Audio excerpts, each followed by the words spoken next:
आप देख रहे हैं करंट अफेयर्स की ये नई क्लास। आज है 15 सितंबर 2023।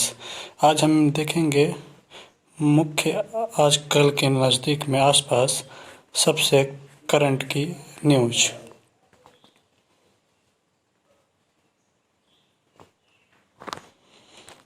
पहला क्वेश्चन है, हाल ही में हिंदी दिवस कब मनाया गया? आंसर होगा 14 सितंबर।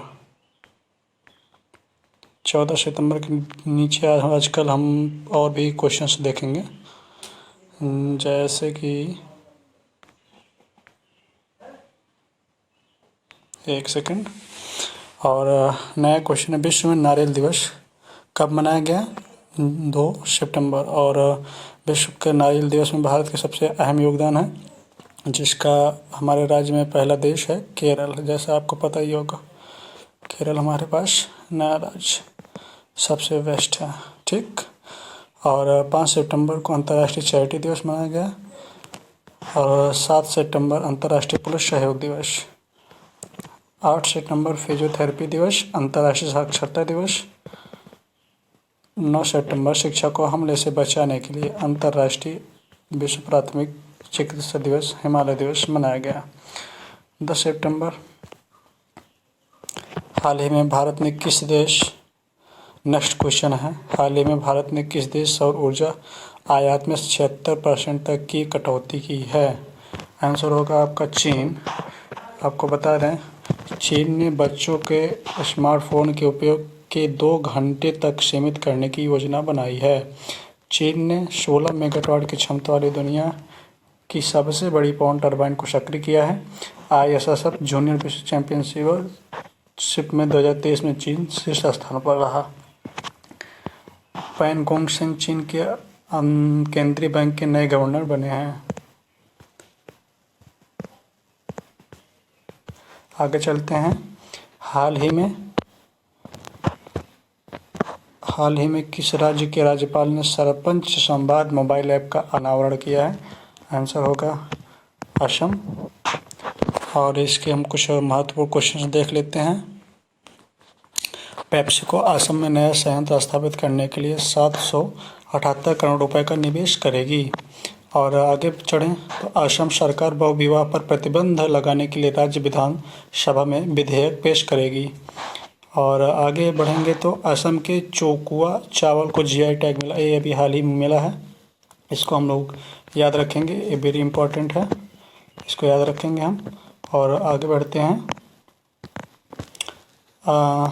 इसको मान लीजिए, ठीक है। और हाल ही में मदन लाल रैगर किस देश में भारत के राजदूत नियुक्त किए गए हैं? आंसर होगा कांगो गणराज्य। और हम कुछ इम्पोर्टेंट क्वेश्चन देखेंगे। गोपाल बागले ऑस्ट्रेलिया में भारत के नए उच्चायुक्त नियुक्त किए गए हैं। और अमित S तेलंग को गुयाना में भारत के अगले उच्चायुक्त के रूप में नियुक्त किया गया है। निकारागुआ में अगले भारतीय दूत के रूप में सुमित सेठ को नियुक्त किया गया है। इरशाद अहमद को सीरिया में भारत का अगला राजदूत नियुक्त किया गया है। और हम आगे देखेंगे तो प्रभात कुमार दक्षिण अफ्रीका में भारत का अगला उच्चायुक्त नियुक्त किया गया है, ठीक। और हम आगे बढ़ते हुए चलते हैं। 5वां क्वेश्चन है, हाल ही में इस बार नौसेना दिवस किस किले में मनाया जाएगा? ये है, आंसर होगा सिंधुदुर्ग किला। और ये इम्पोर्टेंट है, आप लोग इसको चाहें तो नोट कर लें। और हम आगे बढ़ेंगे। 6वां क्वेश्चन है, हाल ही में किस राज्य सरकार ने संपत्ति संबंधी समस्याओं को कम करने के लिए गिफ्ट डीड योजना शुरू की है? आंसर होगा उत्तर। आप जानते हैं बुलडोजर सरकार है, इम्पोर्टेंट क्वेश्चन है, इस क्वेश्चन बनेंगे। प्रयागराज की पुलिस ने वरिष्ठ नागरिकों के लिए सवेरा योजना शुरू की है। सवेरा योजना इम्पोर्टेंट है, एक बार आप लोग सवेरा योजना के पूरे जो टर्म एंड कंडीशन है पढ़ लेंगे। अभी हाल ही में हुआ तो ये आएगा क्वेश्चन से। जो हेमलेज ने प्ले उत्तर प्रदेश में लखनऊ में अपना पहला स्टोर खोला है। हेमलोज जानते हैं आप लोग, विदेशी कंपनी है। उत्तर प्रदेश सरकार ने मुख्यमंत्री कन्या सुमंगला योजना की राशि बढ़ाई है। उत्तर प्रदेश के मुख्यमंत्री B. शाह मवेशियों को प्राथमिकता के आधार पर राशि देने के लिए आदेश दिए हैं। इसको आप याद रखेंगे थोड़ा सा, और हम आगे बढ़ते हैं। 7वां क्वेश्चन है, हाल ही में किसने skill India digital platform launch किया है?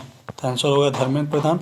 धर्मेंद्र प्रधान ये हमारे इम्पोर्टेंट हैं और अभी हाल ही में शिक्षा मंत्री बने हैं। ये हैं 33वें शिक्षा मंत्री, भारत के 33वें शिक्षा मंत्री। और आपसे पूछना चाहते हैं कि भारत के प्रथम शिक्षा मंत्री कौन हैं? इसका आंसर आप कमेंट बॉक्स में दीजिएगा और हम आगे बढ़ते हैं। हाल ही में किसने SECI के निदेशक पदभार संभाला है? आंसर होगा जोशी रंजन। ये भी इम्पोर्टेंट है, अभी हाल ही में हुआ है इनका। कर्नाटक टेबल टेनिस एसोसिएशन का अध्यक्ष रक्षा रमैया को चुना गया। और नीरज मित्तल ने दूरसंचार विभाग के सचिव के रूप में कार्यभार संभाला है। आगे बढ़ेंगे तो हम देखेंगे श्याम सुंदर गुप्त ने मध्य रेलवे के प्रधान मुख्य परिचालन प्रबंधक के रूप में कार्यभार संभाला है। ये ठीक है, अच्छा याद रखेंगे, थोड़ा सा देख लेंगे, बहुत ज़रूरत नहीं है इनकी। हम आगे बढ़ते हैं। और हाल ही में राष्ट्रपति द्रौपदी मुर्मू जी ने किस राज्य विधानसभा के डिजिटल हाउस का उद्घाटन किया है? तो आंसर होगा गुजरात। और कुछ इंपॉर्टेंट क्वेश्चन देखेंगे। गुजरात के काकरापार परमाणु संयंत्र ने पूरी क्षमता के साथ परिचालन शुरू किया है। गृह मंत्री अमित शाह ने कक्ष के IFFCO नैनो यूरिया प्लांट की आधारशिला रखी है। और गुजरात के मुख्यमंत्री सिंह सूचना वेब ऐप का अनावरण किया है। गुजरात सरकार ने एक जिला उत्पादन योजना लागू की है।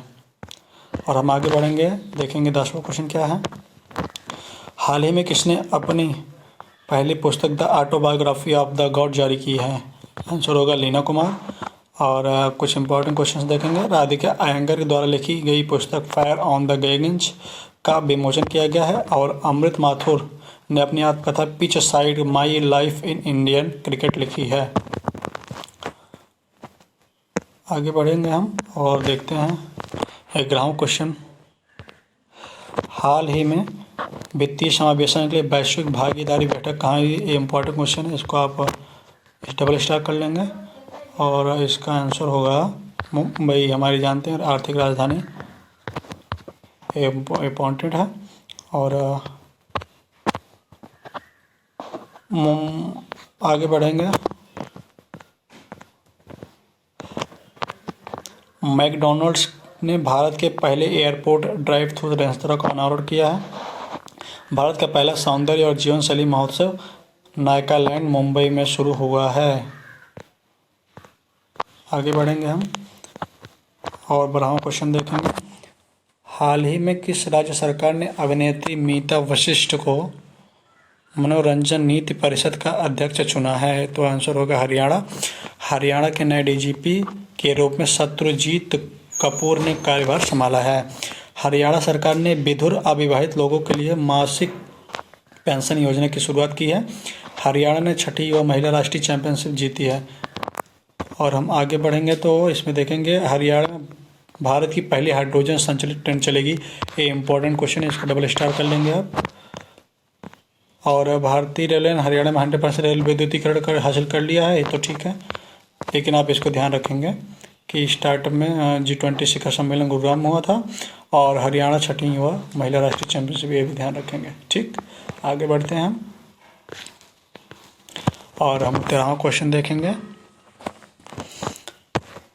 हाल ही में चीन ने झाओ जिंग को किस देश में अपना नया राजदूत नियुक्त किया है? तो आंसर होगा अफगानिस्तान। और UNDP की रिपोर्ट के अनुसार अफगानिस्तान में 6 मिलियन से अधिक विस्थापित लोग हैं और अफगानिस्तान पर 4थी क्षेत्रीय सुरक्षा वार्ता ताजिकिस्तान में हुई है। ग्राहम थोर्प अफगानिस्तान के क्रिकेट बोर्ड के मुख्य कोच बने हैं और संयुक्त राष्ट्र की रिपोर्ट के अनुसार महिलाओं के लिए दुनिया का सबसे दमनकारी देश अफगानिस्तान रहा है। ठीक, और हम आगे बढ़ते हैं 14वां क्वेश्चन देखते हैं। हाल ही में किस राज्य में मिशन इंटेंसिव इंद्रधनुष 5.0 लॉन्च किया गया है? आंसर होगा पंजाब। और पंजाब में जागरूकता सूचकांक 2023 में पंजाब शीर्ष स्थान पर रहा है और पंजाब सरकार ने सभी स्थानीय सरकार निकायों को भंग कर दिया है। चलने के अधिकार को लागू करने वाला पहला राज्य पंजाब बना है। ये चलने का अधिकार इंपॉर्टेंट चीज़ है, आप इसको एक बार देख लीजिएगा। और पहला राज्य स्तरीय झींगा मेला पंजाब में ही शुरू हुआ है। उत्तर भारत की सबसे बड़ी तैरती हुई सौर परियोजना का उद्घाटन चंडीगढ़ में किया गया है। ठीक, आगे हम बढ़ते हैं। हाँ ठीक है, 15 क्वेश्चन देखेंगे हम। हाल ही में किस आईआईटी के शोधकर्ताओं ने फार्मास्यूटिकल एवं खाद्य उत्पाद विकसित किया है? तो आंसर होगा आईआईटी गुवाहाटी। आईआईटी दिल्ली ने मिट्टी के कटाव के पहली राष्ट्रीय स्तर की मैपिंग की है। और लेफ्टिनेंट जनरल कमल जीत सिंह के ढिल्लों को आईआईटी मंडी के बोर्ड ऑफ गवर्नेंस का प्रमुख नियुक्त किया गया है। एक गुमनाम दानदाता से आईआईटी बॉम्बे को 160 करोड़ रुपए का दान मिला है। और एक गुमनाम दानदाता अपने बारे में कुछ नहीं बताया है। और मान लीजिए कि और ये दान तब आया जब आईआईटी बॉम्बे को इसकी सबसे ज़्यादा ज़रूरत थी। तो आज के लिए बस इतना ही। आप हमारे साथ बने रहिए और चैनल को सब्सक्राइब जरूर कर लें। धन्यवाद।